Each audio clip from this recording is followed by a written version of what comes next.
Hola day because Zimbabwe muhle muri Zimbabwe lingali chona njani mthwakazo muhle Zimbabwe muhle. If you're tuned in right now, you're tuned into Live Talk, The Connection, brought to you by Studio 7, Voice of America, on Tuesday, June 15, 2021. Muri Zimbabwe mthwakazo muhle. I'm your host, Mike Hove.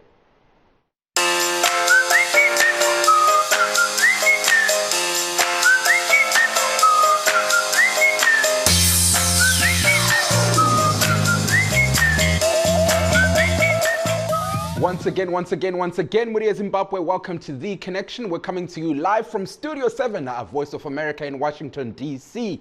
Tonight on The Connection, we focus on the latest COVID-19 measures implemented by government which target curbing the spread of coronavirus in Zimbabwe. We're also going to be speaking to youth in Zimbabwe about the campaigns they're running, which focus on educating people on voter registration. As we wrap up, we speak to multi-award-winning actor Vongai Shava about her work as an actor and her most recent venture, Zim Excellence Podcast, which looks to shed light on the works of successful Zimbabweans worldwide. If you're looking to join us, Muria Zimbabwe, you can call us live on air. The number is +1 202 619 2077. For those that are streaming this conversation live on our 3 Facebook pages, we're live as we speak. Kindly share the program with your networks. Also remember to press the like button so we see ukuthi ngempela zulukandaba likhona njalo livukele uhlelo lwethu lwabasakhulayo sisonke like so. Also feel free to write the comments in the comments section and we'll be reading your comments live on air. Now without wasting time with Zimbabwe, let us delve into tonight's discussion. First up, an update on coronavirus, COVID-19, the pandemic responsible for taking millions of lives across the globe, thousands of Zimbabwe. According to the most recent information released by the Ministry of Health, Zimbabwe currently has 40,077 confirmed COVID-19 cases, 37,027 recoveries, and 1,635 deaths. Now, last night alone, Zimbabwe had 2,921 PCR tests conducted, 118 new cases detected, 23 recoveries, and 3 deaths. Of those 3 deaths, 2 are in Manicaland and 1 in Mashonaland Central. The country currently has 1,415 active COVID-19 cases. To date, 693,568 people have taken the COVID-19 vaccine. 414,365 have taken both the first and the second jab. Currently, places under total lockdown are Karoi, Kariba, and Kwekwe. This is as a result of the detection of the Indian variant of the COVID-19 pandemic in those respective areas. Now, to hear more about the latest measures implemented by government, let us head over to a clip that we have courtesy of Open Parley ZW. This is Vice President Chiwenga, who is also the Minister of Health, explaining more to the press about the measures he gave on Saturday as he announced the latest COVID-19 restrictions. To watch the full clip, kindly head over to Open Parley's Facebook page. Government will strengthen testing and conduct tracing as well as quarantine conducts and isolating confirmed cases. Regarding public transport, the operators are to adhere to recommended passenger numbers. They should ensure that all passengers are wearing their face masks properly. On boarding, they must have their temperature checked and their hands sanitized. Public transport operators shall disinfect their vehicles every trip. 5. With regards to gatherings, the following measures are to be implemented. All gatherings except funerals are banned. These gatherings include, but not limited to, weddings, church gatherings, music festivals, and sport activities. Funerals shall be limited to 30 people.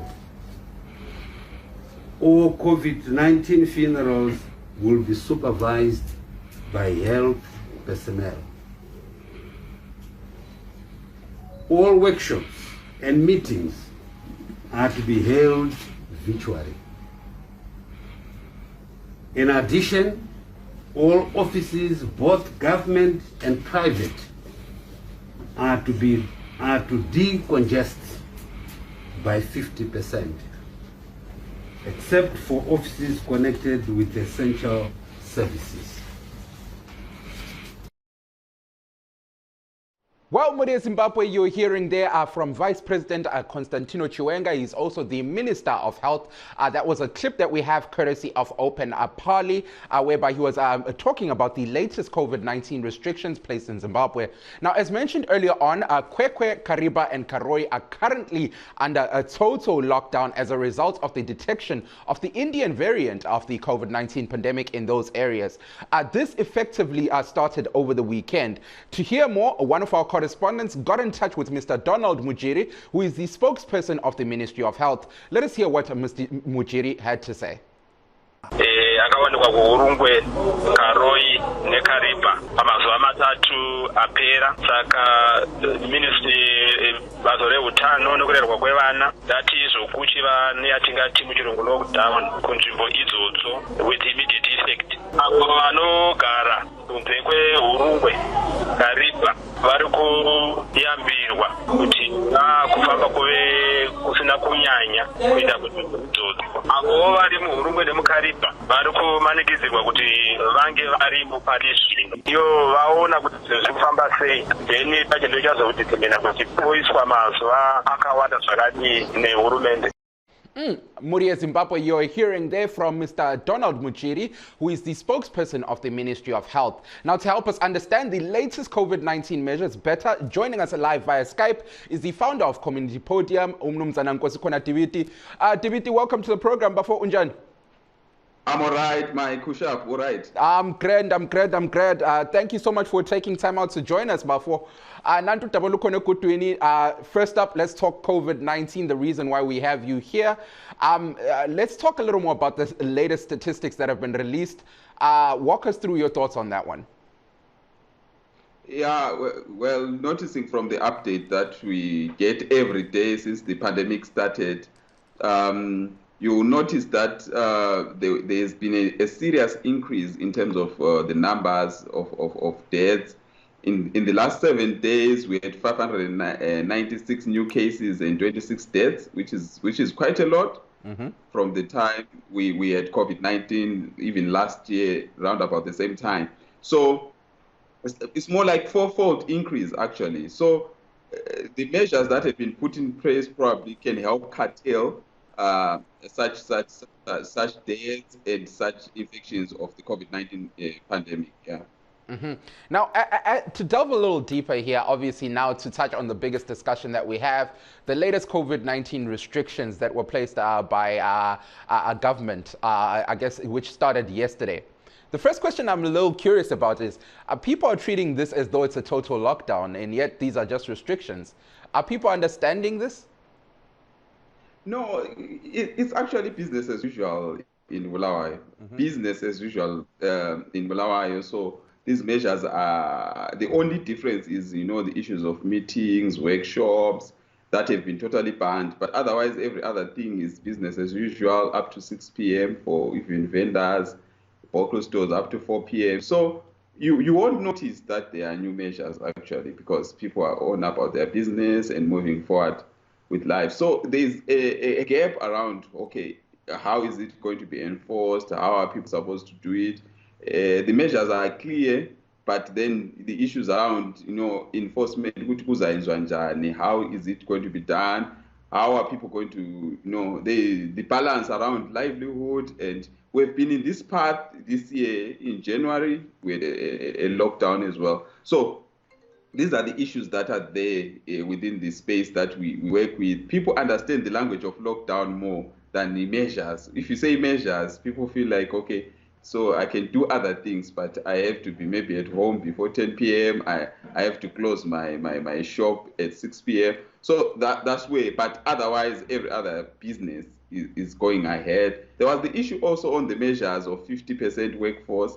I'm yet to see that. I'm not sure, because just looking at an overview of the city of Bulawayo, people, it's business as usual. When people are going home, and trying to get transport with the Zupco buses and things like that. So that's the picture that is there. So I'm sure, in my view, there is a gap a bit about the COVID-19 new measures that have been highlighted. Gaps around when does it end? When is it likely to be reviewed? Is there a statutory instrument that has been signed by the president into law about the new measures that have come into place? Intercity travel is still acceptable. What's going on around that? We have hotspots that have been named, and the Ministry of Health and Childcare keeps updating. I saw Bulawayo Emakhandeni is now declared a hotspot, but I was wondering, okay, a hotspot, how many cases, what happened,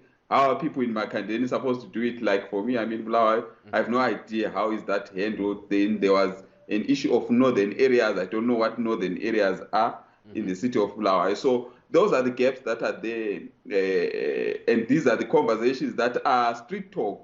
Emakhandeni sokule corona. And the people in Makhandeni have no idea what's going on. It's like an update that has nothing to do with them as a community. All right, Mr. Dibiti, let me hold you there for one second, and then we're going to come to you shortly. There's an audio bite that I would like to play of the former Minister of Health, Dr. Henry Mazorera, who comments a little more on these lockdowns. And then, of course, we're going to come back to you, Mr. Dibiti. We're also going to hear more from Professor Solwayo Ngwenya, who's going to explain his thoughts on, of course, the lockdown procedures in Zimbabwe. So first off, Muria Zimbabwe, let's hear more from Dr. Henry Mazorera. It seems as though we're having technology issues. Okay, so I'll come back.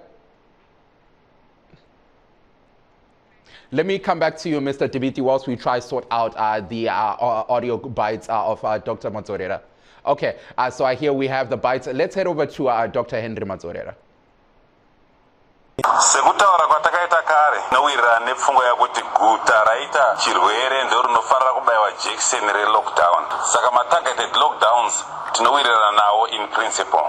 Dambudziko riripo nderekuti izvo umboo huri kushandiswa kuita malockdowns awo tinoona kunge wakaremara. Chokutanga hurumende haisi kushiya nesu umboo hwanawo, data ravanaro riri kukonzera kuti vaite malockdown aya. Then toenda pamalockdowns acho chaiwo ari kuitiwa haasi effective, haashandi. Tikatarisa lockdown iri kukweka mabia hole, kukwekwa hakuna bia hole chaiyo inonzi bawari area. Saka kungotaura nezvemabia hole. Kune mabottle store nedzimwe nzvimbo dzokunwira dziri private. Dzese dziri kushanda vanhu vari kungoraradza. Mamarket place akavhurika, ndo kune vanhu vanonge vachingokwesherana vasina kupfeka mamask. Hapana enforcement yelockdown. Well, Muria Zimbabwe, you're hearing there from Dr. Henry Mazorera, who is the former Minister of Health, speaking effectively on the lockdowns in Zimbabwe. Now, as mentioned earlier on, Studio 7 also got in touch with the director of Mpilo Hospital, Professor Solwayo Ngwenya. Let us hear what Professor Ngwenya had to say about these lockdowns, and then we'll go back to DVD. Sokuchiyene lenhlanhla lezi okuthiwa ngama-waves amabili la asedlulile kumnyaka opheleleyo laleli yenze ngoJanuwari kuchiyene kathesi okwakathesi ibhubhane leli liyanamathela kakhulu okokuthi ungahamba lapho kulesiminyeminya khona nxa kulomuntu oyedwa olalo ibhubhane lolu lunamathela abantu abaningi njalo abantu bayagula masinyane abaningi bachiya masinyane abasahlali kakhulu lokhana ukuthi umuntu uyahlala ebanje ubhubhane lolu yikho abanye abantu sebeqala lokuthi bafele ezindlini siyaxwayisa kakhulu mahlabezulu ukuthi lizinanzelele njengoba libona lokho engikhuluma lapha emsakazweni ukuthi ilizwi lifike ebantwini abantu abazalalela bazaphila abantu abangalaleliyo njalo asazi ukuthi kuzayenzakalani phambili kodwa yikho lokho sixwayisa sesisendaweni embi kakhulu mahlabezulu kathesi njengoba sasikhulumile ngesikhathi somqando lo ibhubhane leli liyamemetheka okwamagama esingazange sikubone kula amahlandla amabili adluleleyo. All right, Muria Zimbabwe, that was our Professor Solwa Ngwenya explaining the importance of people respecting the new COVID-19 regulations placed on Zimbabwe as we speak. Now, before we head over to Mr. Diviti, let us take a look at abantu batsini emakhasini ethu amathathu ku Facebook. And we're going to chokwadi pa VOA Studio 7 pane vanhu vakati one day varipo vari kutepfenyera nesu tinotenda zvikurusa munhu wese ari kupinda muchirongwa. I see Frank Zulu ari kuti Dape Mike mukoma Frank tinotenda zvikurusa. Beauty Jani uti hello Maikoro moro hello Beauty zviri kufamba here. Boss Jaya Kuruya Paluti Linjani put Mike aise apila boss watching you from Gaborone kwele Botswana. Dumelang tate boss ke a leboga. Thank you so much for joining us. Hard live aruti Itaiba Samkhoma tiri kuno ku Mozambique province vaisa number yake tinotenda zvikurusa mukoma hard live nekupinda muchirongwa. Lavender aruti tiri kuno ku Zimbabwe chibaba baba tinotenda zvikurusa Lavender. Umasha uti they're using COVID restrictions to avoid election. They're slowly running out of ideas. Thank you so much for your 2 cents. For everybody that's looking to join us, linga Koshwi Zulugandaba +1 202 619 2077 is the number. Linga Koshwi njalo lakubhala imibono yenu emakhasini ethu amabili sikhuluma nje. We're broadcasting on VOA Shona on VOA Ndebele ganye lagu VOA Studio 7 so you can write your comments and we're going to be reading them live on air. Back to you, Mr. Diviti, are you still there on the line? So siyabona usanda ukuzwa ukuthi owayengu Minister of Health Dr. Henry Matsorera he was giving his 2 cents on the lockdown esithi hayi uhulumende uyamshayela ihlombe because of the way that they're implementing ama lockdown, putting specific cities khuluma nje Karoi, Kwekwe and Kariba under total lockdown. The rest of the country is under these restrictions. Kodwa uthi people are not abiding by these lockdown regulations merely because abantu abazwisisi uhulumende is not presenting all the data ahead of putting these lockdowns. Let's start off there. Awusitshela umbono wakho. Right. Thank you, Mike. Yabona indaba lockdown or these measures or localized lockdown. You look at the statistics from yesterday for Matabeleland North as an example. The whole Matabeleland North is about 49 active cases of COVID-19. So you find that these updates are the source of information that we have. We can't share anything beyond this, as even in the communities. We share these. So those are the same people who then say, hi, now we have 49 cases. Corona, that type of thinking. So the data that is being received, for example, Bulawayo has 171 cases, but the hotspot is Makandeni, Nkulumane, and the northern part. The information is not complete. What's happening? What do we do? What measures can be implemented at area by area? I've noticed the localized lockdown, in Kariba, Kwekwe, Lase, Urungwengan. You notice that in that lockdown, you speak to someone in Keko, they'll tell you, no, business as usual, we are doing what we're doing, and things like that. It's not because people don't want to comply to the measures that government is putting in place to assist us as citizens, because they are better placed to understand what is before us and what is likely going to happen. To keep that, we need more information in terms of understanding what's going on, what are people supposed to do, and how is that going to be enforced. Because if people in Kwekwe are saying, no, it's business as usual, everything is going on well, I can go anywhere I want at the same time, you will notice that at that juncture, the complacency that the Vice President mentioned in his statement a few days ago is a complacency that is also mixed with information gaps. There is not enough information to make proper decision to then say, okay, what happens? Is there contact tracing being done? Is there isolation centers in the hotspots that have been put up? What's going on? Where are people that have been affected in those communities that are hotspots supposed to do? Are there places where they are being quarantined or isolated whatsoever? So those are that's the information that we are missing already in the communities. And in that information gap, there's going to be something that will fill it. It's either going to be fake news, wrong information, malicious reports. At the end of the day, we have a bigger tree to cut because people will be sharing whatever they wish to share about a community. For example, Emakandeni right now, you'll be amazed what people think about their community. Some are actually defending to say akula nje njalo lapha Emakandeni. Abantu bakhona abagula corona ngabangazi ngabazi.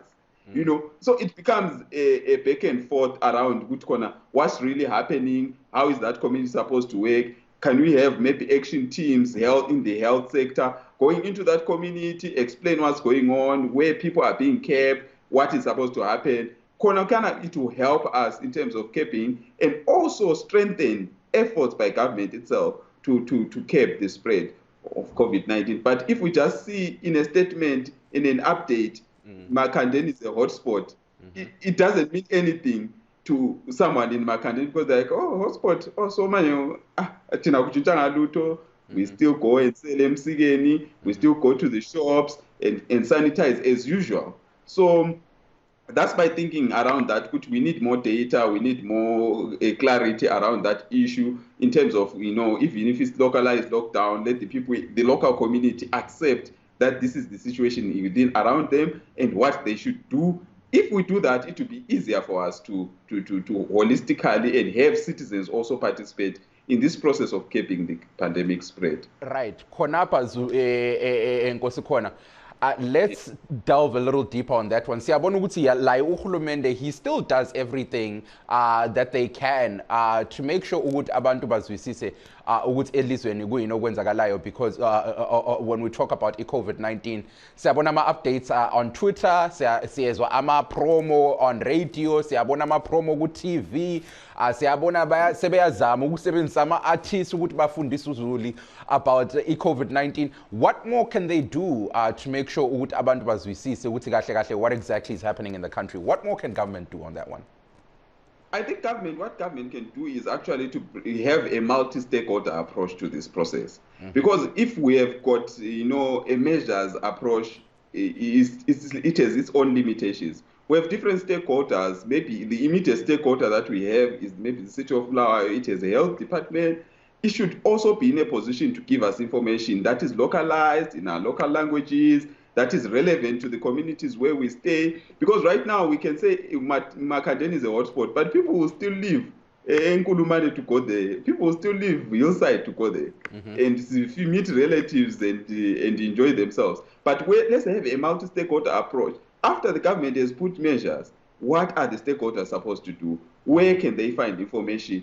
If there are questions from the communities, who can answer those questions? So you find that an SI, a statutory instrument or measures remain as measures that are there, that have been put in place, that are subject to review by the government. But at the same time, stakeholders that can play a huge role in this process are in the dark. They've got many gray areas in terms of information gaps, in terms of what I Tina as civil society, what can we do? Tina as City Council, City of Bulawayo, as the youth organizations, as the media, what can we do to help in terms of, and partner with government in this regard? So a multi-stakeholder approach would help, because those in the civil society probably are asking themselves, okay, so what happens now? That's why they then, if you read widely, even on Twitter, people are talking about, no, government wants to stop this and that. That has nothing to do with COVID-19. Why? Because stakeholders that engage with these communities are also not in the know about what's happening and how government intends to implement these measures, at what point. We have seen a statement from the Zimbabwe Republic Police warning members of the public, but it would have been easy for even the Zimbabwe Republic Police to engage stakeholders and say, okay, this is what we're doing. Let's engage the people with shops. Let's engage the people with book stores. Let's engage the churches. Right now, you can, after these measures were put in place, others were asking, are we supposed to go to church or not? And these are the gaps, but the church can play a role. I'm trying to name stakeholders that can play a role in terms of, helping in keeping the spread of COVID-19 in our country. Now, ngifuna ungenela khonapha. We heard okushiwo Professor Solwayo Ngwenya in the bite that we just recently played. Are people understanding the dangers of this? Ubekhuluma lapha about a third wave. Esithi njalo Zimbabwe is now on the brink of winter. Already Zimbabwe singenele ku-winter. Abantu bayazwisisa na about indaba le third wave? I'll answer this question using a context that I saw as Mnyame Plum Tree some 2 weeks ago. I was asking the communities there, do you understand about the Indian variant? People always localize issues. They will say, we are about to see Hlavi Jackson. We need about 20 kilometers to go where Hlavi Jackson. So you're getting $2, ukuthi ngiye Hlavi Jackson ngikade mphinde imphendule. So konkana, it becomes a stumbling block to every effort we are trying to make. You know why? Because people localize issues. So ngathi Indian variant, so for me to stop the Indian variant in my own life, I should go and get the vaccine, right? I don't know whether it's true or not, but that's the thinking. But ukuthi ngiyathola vaccine, umuntu sesithi sokumele ukuthi ngibhadale $2, angilayi $2. So I'm not going to go there, you know. So when you're talking about the variant, you know, there's an Indian variant, it's more deadly than this one, but people will tell you their own problems in terms of achieving the process of saying, okay, this thing is dangerous. But the feeling is the vaccine, but there are challenges, especially in this remote community, to then say the only hospital that would do that is the Plum Tree Hospital, and there's no other place closer to them except that one. So people will be like, okay, I can sacrifice a day, but I have issues around how do I get there. Siyazi ukuthi David indaba le vaccine ke yahlupha a couple of weeks back. Ama vaccines ngokwawo, are they now easily available for abantu like they were when the program began? Well, for Bulawayo, there was a shortage of the second jab. So there was a long time around the shortage of the second jab. Only about a day or so ago, where I saw reports saying the vaccine is now available. But you find that in that gap, there are many things that take place. You know, because this jab will take EMA clinics, EMA Logichini, EMA clinics who won't go City Council. They made sure which the jab is there. But now you find that because there was a shortage of the second dose. So those who wanted the first couldn't. Only those who were going for the second could. So if you look at the statistics about how the vaccination process is going, it's at a very slow pace. It's either people don't understand that this can help, or people are just maybe looking at the challenges of them accessing it or the process of accessing. So in that process, let's liberalize and not centralize the process of even accessing AMA vaccines. And people get the vaccine. I also noticed there was a school one where children were being vaccinated for other things, but the process was so easy because it was done at a structured level, at a school level. So in that, what we're saying is vaccine conversation is very low in the communities right now. But now, sesingene wave, is stronger than before. But then to conceptualize that, which is stronger than before, I can't afford to go and get vaccinated where the vaccination center is, it becomes a serious challenge. Or even to say, what can we do as a community to help? In the Plum Tree community I was talking about, they've got community health care workers. So I was asking them, COVID dimenza. Simtshela ukuthi kuzaba right, abe strong, then bese sibiza abe healthy ukuthi bazomncedisa. So that's as far as they know, you know. So if we're talking about the measures, then they were having challenges with implementing the lockdown measures themselves because of young people and their energy. So if young people don't understand what's going on, and it becomes a challenge because the enforcement is a bit on the weaker side. Sesikhangela ke the latest restrictions, delving a little deeper on that. Umbuzo wami wokuqala kuwe David is how are these restrictions affecting impilo zabantu abasakhulayo in Zimbabwe, the lives of the youth? Well, in having conversations with youth, I'm a young person myself. You notice that the lockdown itself from the onset affected our livelihoods in a very big way. We actually had the recent one in January, but now we're trying to then maybe find our feet and try to do one or two things and spill a lot. But you notice that the measures are silent about how people can live.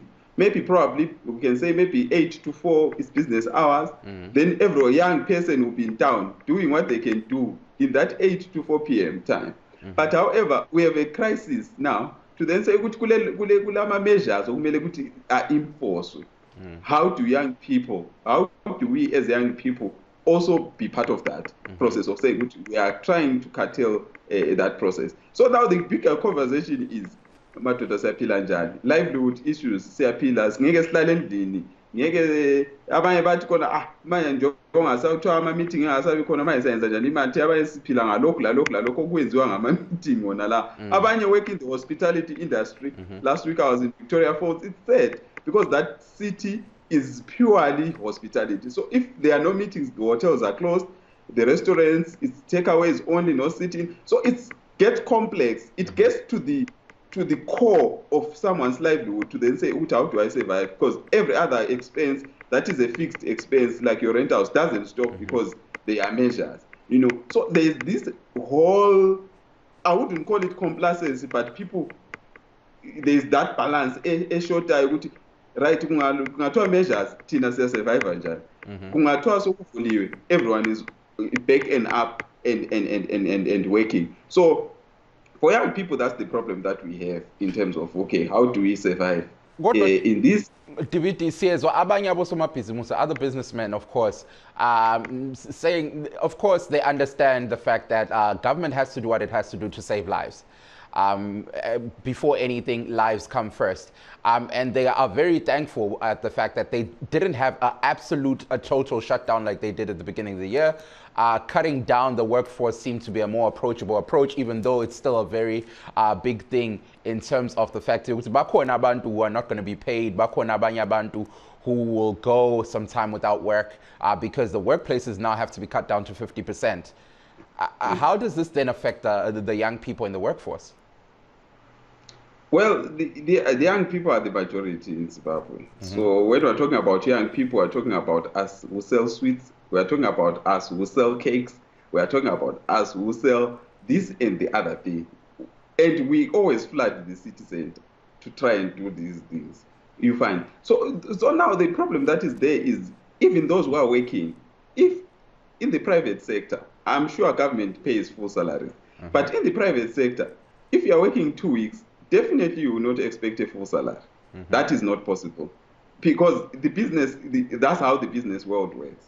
What you have put in as working hours is what you will get. It still affects us in a long way. While in the mood of saving lives, let's have at least a conversation about the variant itself. I heard a professor talk a variant. A variant it's some high up there language. Let's talk about the variant. How does it mutate? I have heard this word mutate, but I'm not sure what it means. Okay, is there a different feeling from the ones that we had? Is a cough a part of the variant? Because abantu are sitting on abantu tell us with corona and things like that. So you will find that in that process, if we are get to understand, okay, guys, in your 2 weeks away from work, you are saving your life, you have to safeguard. But in that 2 weeks, Mike, people will be hustling.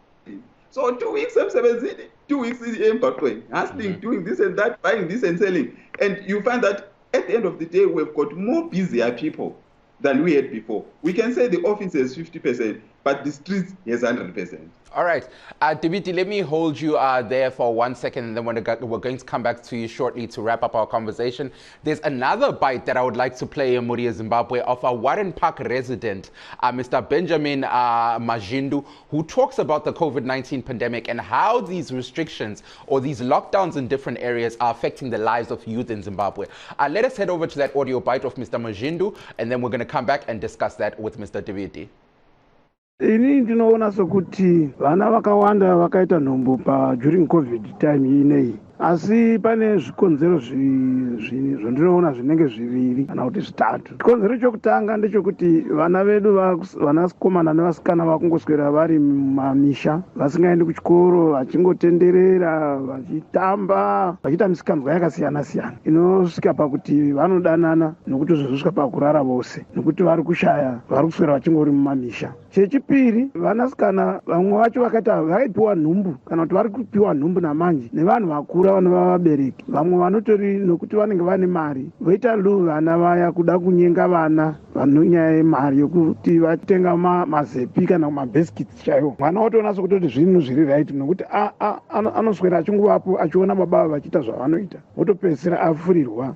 Mwana wayo omitiswa nababa vane mhuri yavo kana kuti nababa vakakura kudarika iye, even vasina mhuri. Zvimwe zvacho zvichikonzerwazve nepeer pressure kuti vana vakusangana, vamwe vanga vari kumaboarding, vamwe vanga vari kumaday schools, vanga vari kumareserva, nevamwe vanga vari kumatauni vachiindawo kumareserva. Mafungire anenge akasiyana. Mwana wakurira mureserva nomwana wakurira mutauni, vanhu vakatosiyana, vanhu vaviri vavo. Saka pavanonosangana vanenge vakutofurirana. Uya wanga akurira kumareserva wachati saka ndasaririra denda kwanisawo kuonawo shamwari yangu inondipawo mari kana kuti inonditengerawo mabhiskits kana kuti inonditengera doro. Saka ndinoona kuti lockdown iyi yakaita kuti vana vazhinji vakomana nevasikana vaite kumusikanzwa, inova inosanganisira kuti vasikana vanozowanikwa vaya vakaita nhumbu dzakawandisa, ende vamwe vacho havasi kutombonoongororwa kuti utano hwacho hwemunhu waanodanana naye hwakamira sei. Vanozonozviona vatova kuchipatara. All right, thank you so much there to Mr. Majundu. Tinotenda zikurusa va Benjamin Majundu nemashoko enyu siyabonga. Mr. Tibiti, back to you. You heard there ukuthi yena umnumzana Majundu ubethini talking about udaba lolu lokuthi izikolo zikhanya ngani sezivaliwe phansi kohlelo lolu, which some parents are saying is a worrying thing. What's your take on that one? Yeah, well, it's good. You know, which is scholars evaluate at this period in time, and they are likely going to open the dates for opening up before, month end of June. So it should be the 28th if I'm correct. So what we have here is even when government announced the measures, there was a conversation around that to then say, okay, what if the dates of schools comes and we have nothing has changed around the measures that have been put in place. What happens, to the children going to school? So, Mike, we need a multi-stakeholder thing. We can't have information gaps. Which, like what's going on. We are on the second day of the measures that are being implemented. There are many gray areas. Okay, so what's happening? The updates are always the same. We expected maybe another update, other updates that are a bit comprehensive, so that people can make decisions based on So we've seen every other government agencies responding. The Sports and Recreation Commission responds, we are banning this. The arts sector, we are banning this. So it's like the police are also warning the members of the public. So you find that in that process, the public themselves are not so sure how and what is going to come after this process. So we need that kind of approach, which government, if it gives information to stakeholders, it will be easy for that information to be cascaded further down to Mike. Right now, if I'm having a conversation with you and say, how is Bulawayo? Then I say Bulawayo is business as usual.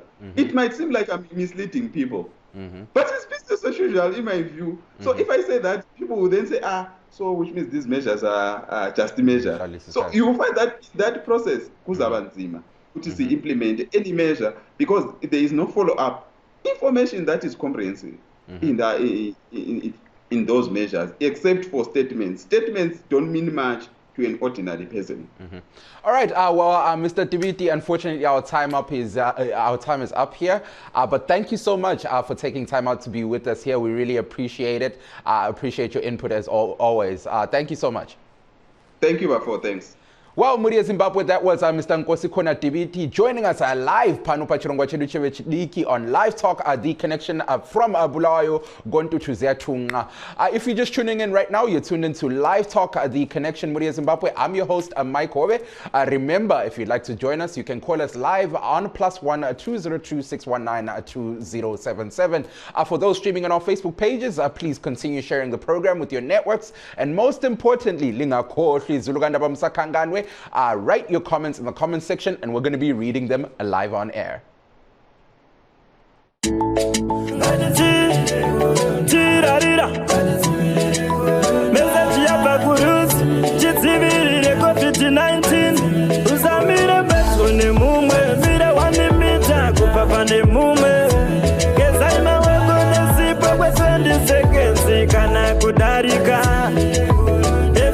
kusaungana edzai kusaenda paruzhinji nekuti covid-19 chirwere chiriko. Garai muchisanitiza, gara une kakwe kasanitiza nekuti kanouraya virus. Chinza masymptoms yevirus, kukotsora isymptom, kupisa muviri isymptom, kutadza kufema zvakanaka hapana chakanaka pa masymptoms. Kana uchida rubatsiro fona pa2019 rubatsiro runouya pauri asingati zvichengetedzei hama. That was a message there from Mr. T. Darira, Swa Inindin Darira, Mr. Ja Signal partnering up with Roots Africa, and Gezai Maoko, Regai Kusaungana, COVID-19, Chirwere Chiripo. Thank you so much for that message from Mr. T. Darira and Roots Africa. Earlier on, Muria Zimbabwe, I mentioned that tonight on The Connection, we're also going to be talking to Zimbabwean youth about their voter registration campaigns and the importance of registering to vote. Before we head over to what the youth are doing, let us hear from Mr. Solomon Bobosibunu of the Election Resource Center. Let's hear what he had to say about the current voter registration process. kuti vanhu havasi kukwanisa kubuda kuti vanorejista kuvhota vakati wandei. Vanhu chinovapa chidokwa chekuenda kunorejista kuvhota kazhinji kacho kunge vachiziva kuti sarudzo dzaveko mumwedzi mishoma inoteera. Saka zvichireva kuti nenyaya yekuti hatisati tawana makandidates apasati pakuzikanwa general contest election iriko 2023, vanhu vanogona kumbogara kwatingati pachirungu kuti vomborelaxa votombokanganwa nezvesarudzo. Chimwe chatingataure zvekare inyaya yatingati access nzvimbo idzi dziri nechekure, dzimwe dzacho chimwe chatingatarise zvekare inyaya yecovid kuti vanhu vanogona kuva vachingozvityirawo zvekare even zvekufambisa zvacho mafambiro acho mazuva anaya kwatotarisa kuti chiro munhu ari kubuda kuenda kubasa chaanotambudzika kuti awane transport yekuti akwira asvike mutaundi. Saka kureva kuti vanhu vanogona kutarisa zvinhu zvese izvozvo semafactors anga angodaro ariwo ari kukonzeresa kuti vanhu vange vari vashoma vari kunorejista kuvhota. Well, Muria Zimbabwe, you were hearing there from Solomon Bobosibunu of the Election Resource Center. And pane zvinhu zvakawanda zviri kuita kuti vanhu vatadze kundonyoresa kuvhota. To hear more about why this is important in terms of voter registration and why Zimbabwean youth, to be specific, need to understand the importance of registering to vote over the weekend, I had a conversation with Ashley Pfunye of Citizens Manifesto. Muria Zimbabwe, let us hear to what Mr. Pfunye had to say. Thank you very much, my brother. This is a very critical issue in our country, and you know it's a democratic right. You know, wars have been waged, demonstrations have been done, all in the name of claiming that right to vote. Voter registration is very important because number one, if people are not registered, it gives leverage to those who are in power to start to rig, because they know that the numbers that they will be using, they will actually rig. So that's why it's very important for every citizen to practice that right to vote, to register actually, so that they can be able to vote, so that we can counter the rigging mechanism that has been, you know, a cancer of Africa. So we need to make sure that we cover all those gaps and make sure that everyone who has potential to register and vote must do so. And also it's important because this is where citizens start to speak their voice. This is where citizens start to express themselves, because it's a process that leads to the selection or election of leaders. Leaders who are going to determine the policy, who are going to determine how this country is being driven. We're going to determine how the relationship of this country and other countries is. Recently, we've seen organizations such as ZEC and other organizations that focus on this, program in voter registration, highlighting the fact that the amount of people that have registered so far to vote is very low, especially when we look at the youth of Zimbabwe. Now, considering the fact that there's a large number of young Zimbabweans who are dissatisfied with their leaders, regardless of which political party they stand by, why are young people still not turning out in their large numbers to go register to vote? Thank you very much. That's a very, very critical question I think that we should answer as a generation. As young people, there is a question of hope. A lot of young people have lost hope in the political processes. And it's about how these have been executed and implemented. And so on that note, you find that young people, they are failing to directly participate in political process due to lack of confidence and loss of hope. So then, actually, how do we rectify such a situation? Because, 2023 is around the corner for Zimbabwe. And like you mentioned, young people need to start making sure that their voices are heard. But if they've lost confidence in the system that is supposed to let their voices be heard, how do we rectify that? Exactly. That's very fundamental. One of the ways that we can rectify that, I think, as I mentioned, that people haven't been given enough education about political education about the political processes. And so that will be our starting point to say, no, we should make sure that we educate these people. It's not like they're illiterate. They are literate, but they are not understanding the importance and the impact of that. So we need to make sure that we have a political program that will educate and make them conscious about those things. And then number two, it's also upon the civil society, the political parties, to make sure that we start to have political processes. We start to engage at that level. It starts from the community. It starts at a what level. So if they start to see progress at what level or at district level, so we need to make sure that it starts with the transparency and accountability of leaders. Whilst when we see that, for instance, if we are a resident of Country Park and you have voted for a leader, and then they start to make effective change, that will give confidence to a young person to say, no, but my vote has counted. My vote has led to a change because this person has implemented things. What words would you give to a young Zimbabwean who, like you mentioned, has lost confidence in the system? Every generation has got its own leaders. And it is the duty of every generation to identify their leaders and make sure that we fulfill a generational mandate that we have. And as young people, which I'm also a young person, it is very important for us to register to vote. We are not doing this for ourselves. We're not doing it for others. We're doing it for those that are going to come after us. This shall be our legacy, a legacy of overturning a political process, overturning and implementing a political culture that is very conducive with active citizens who question and who implement what is important in their community. So let's get out in our numbers and go and register to vote and make a difference. Every vote counts. Well, Muria Zimbabwe, you're hearing there from Umnumzana Ashley Pfunye. Thank you so much to Mr. Ashley Pfunye for taking time out for that interview. You heard it there, Zulugandaba Zimbabwe Muhle. He's urging the youth to invest in this process. Zulugandaba, singakaqhubekeli phambili ngohlelo, sikhangela ukuthi abantu bathini kukhasi lethu ele-VOA Ndebele. Before we continue with our program, let us check ukuthi abantu bathini emakhasini ethu ku-Facebook. Ngiyabona ukuthi kukhasi lethu ele-VOA Ndebele uDiana Mdlongo uyabhala uthi connected, asiyabonga Diana. Leonard Komtumbu uthi connected at 2000 hours. Thank you so much. Umzila uyabhala uthi my data uyakhala ayi kodwa siyabonga ngokungena kuhlelo. Mzila Anele Moyo uyabhala uthi linjani puti Mike ayi ngiyaphila. Anele Rebecca Gwisi uthi salibonani basakazi be Studio 7 siyabonga kakhulu Rebecca ngokungena kuhlelo. Akukhasi lethu le VOA Studio 7 ndambo kudza ukuthi mukanyora ama comments muri Zimbabwe athi noma verenga. Ngiyabona ukuthi uNelson uyabhala uthi hi Mike Tripano pa Mozambique. Bondia. Thank you so much Nelson for joining us. Brian Mfumira Rutanzi, hi Mike Tripa Zimbabwe Karoi watching. Kuri seiko Karoi hanzi muri pass petrongo che lockdown 2-0 ka kuti muri kurarama sei.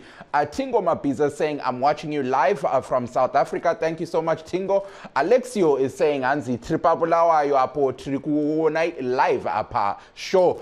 Thank you so much Muria Zimbabwe. We really appreciate you all. Now as we speak, Muria Zimbabwe you can write your comments on our comments section on VOA Ndebele Ganyela ku VOA Studio 7 Muria Zimbabwe, on our 3 Facebook pages, VOA Shona, VOA Studio 7, and of course VOA Ndebele uhlelo labasakhulayo lilami uMike Hove. Zikhipha lapho egama nguMawiza, I'm a kwaito artist aka Mr. Ngikhuluma isikhiwa ngevenecule. Guys, COVID-19 abayibiza ngecorona into ekhona. Phambili nge-social distancing, asigezeni izandla always, stay safe, stay home. Last number. Easy, easy, easy machita, easy, easy, easy.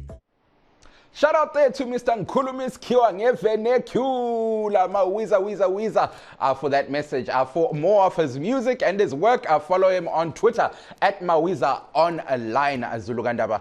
Now, tonight on The Connection, as we wrap up Mudia Zimbabwe, we have a special conversation with a young Zimbabwean who's doing amazing things in the United States of America, joining the ranks of Abantu Abafana Lo Sibongile Mlambo and other accomplished actors in New York and, of course, across the world.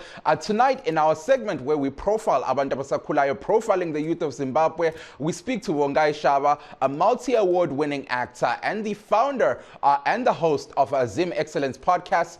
I caught up with Vongai over the weekend and we spoke about her career in acting, especially a movie titled Patiri in the Promised Land, a movie which she stars in, which I personally believe tells a story which many young Zimbabweans who have had the opportunity of traveling abroad, studying, and of course seeking other work in different countries, not just in America, but even South Africa, Lagwamanya Mazwe, have experienced. Let us head over to my conversation with Vongai. Patiri in the Promised Land was kind of based off of the experience I was going through with immigration in the United States. And I was telling a friend about it.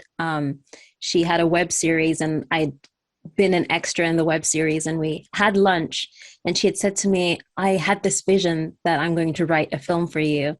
And then I said, oh, that's so interesting. At the same time, I tell her all the stuff that I'm going through with my visa and just like the hurdles of being a foreign artist in the United States. So as I'm explaining all of the hoops and the hurdles for that, cut to a couple weeks later, she's like, oh, I've written the script. It's called Patiri in the Promised Land. So Patiri is about a girl who literally finds out that her visa is expiring literally tomorrow, the next day, and she has to jump through hoops to find out to stay. And it's about having a dream and I guess supposedly doing whatever it will take to stay. It's a story that a lot of young Africans, a lot of young Zimbabweans, if we're going to be specific, can relate to. And this is not just about a case of what's happening in America, but that's Zimbabweans across the whole globe, the challenges that they face and the loopholes that they have to go through. How important was it to you to be able to tell the story? It was important to share this idea of why we leave the places that we're from. So being the daughter of diplomats and being the daughter of immigrant parents, they work so hard for you for you to have a better life. Mm-hmm. And so it's this idea of, so luckily I'm privileged, but not many people are as privileged as I am. And knowing that also factors in that maybe you can't afford immigration fees, or that maybe you've found yourself in a community, or you're in a relationship with someone and then all of a sudden it's like you have to pack up and go. You're making a name for yourself because you want a better life for yourself. And in the end, to hopefully give back and bring that back to the country, and also to take care of the people who've sacrificed so much, or to take care of the people who are still back home. People do leave Zimbabwe not wanting to leave. Right. Mm-hmm. But it's about looking for the opportunity. If there's one thing you seem to have highlighted, is the fact that you really want to tell Zimbabwean stories. Why do you find that so important? Growing up going to schools with rich kids, Zimbabwe's economy hasn't always been the best. I literally went to school with a girl that when we were on one of the expeditions that I mentioned, she could go into a shop and say, this, without looking at a price tag. Mm-hmm. I went to school with people like that. My holiday was my mom saying, Gara unyore, like write an essay about what you did today. while that was not necessarily a bad thing, I'm then going back to school and people are like, what did you do with your summer? And I'm like, I was at home, studying. They were like, oh, I'm going to be honest. I grew up with a lot of shame with being Zimbabwean, especially when I would tell other people that I was Zimbabwean. I would get reactions that, oh, you poor thing, or like, oh, how is Zimbabwe doing? How's the economy? Or like such and such about this president or that candidate or this party or that party, So there wasn't always like a positive association with Zimbabwe. It dawned on me that, I have this wish to give back the arts education that I wish that I had growing up. But I also never want anyone to feel the way that I felt, to feel bullied because they were different. And then I also do it for my 5-year-old self. I think about her. I think about all the joy that she has and the dreams that she has. And then I remember that there are girls like her right now, growing up, who need representation, who need to know that it's okay to be Zimbabwe, that it's cool to be Zimbabwe. Hence why I decided to start the podcast, Zim Excellence. Tell us a little more about this podcast. I'm jealous of the Nigerians because Niger no de carry last. Whoa. Yvonne Orji does this Nigerian Night of Excellence, and she's literally in this group chat called Waves, so West African Voltron, a bunch of just movers and shakers within the Nigerian community doing amazing things around the world, and they just like show up for each other. And I'm like, yo, I want that for Zimbabwe. Then the pandemic hit, and I found myself getting closer to like a whole community of Zimbabwean artists based in the United States, and now that's kind of grown to about like globally, we kind of like keep in touch, which is great. And I had all this time. So I'm like, I want to do a podcast, but I don't just want it to be artists. Like I want to talk to people in sport. I want to talk to people in business. But then I also want this to be, a way that I can give back. Well, Muria Zimbabwe, that was Vongai Shava, accomplished actor who's looking for a way to give back. Unfortunately, we couldn't give you the full conversation, but it's going to be available soon on our YouTube page, on our official YouTube page, VOA Zimbabwe. So, Muria Zimbabwe, go ahead and subscribe, and you'll be able to catch the full interview with Vongai Shava. For those that are looking to chat with her, she is on Instagram, Vongai Official. That is, once again, Vongai Official. And of course, for those that are looking to catch the podcast that is going to be launching next week, Wednesday, Zim Excellence podcast on Instagram. To check out Vongai's website at www.vongai.com. So, muri Zimbabwe sesifika emaphathelweni wohlelo lwethu lwabasakhulayo. We are reaching an end of our program. 2 minutes left. Pano pachirongwa chedu chevechidiki, just to go through a recap of some of the comments that people have been writing. I see Trust Argunyuratu. Hi Mike, watching you live from Botswana. Dumelang Ntate Trust Kyaleboga. Thank you so much for joining us. Ndabezezwe Vigi says ZANU-PF was deliberately closing the democratic space, as it is because they're reviving the National Youth Service for political expedience, but the opposition and civil society are forbidden to do any programs. The regime is hiding behind the COVID-19 protocols. Thank you so much for your input. Muria Zimbabwe says, thank you so much to all my guests that joined me. We had, of course, Nkosikona Diviti, we had Ashley Punye, and of course, Osakulayo, as we wrapped up Vongai Official. Muria Zimbabwe, I go by the name of Mike Hove. I am your host of The Connection. For those that are looking to catch up with me, I am on Instagram and Twitter at BigMike3. Muria Zimbabwe, let's meet same time, same place. Pano pachirongwa chedu chevechidiki, anokoneka ine mfaro. Ndini wenyu Mike Hove, Zimbabwe. Bye bye.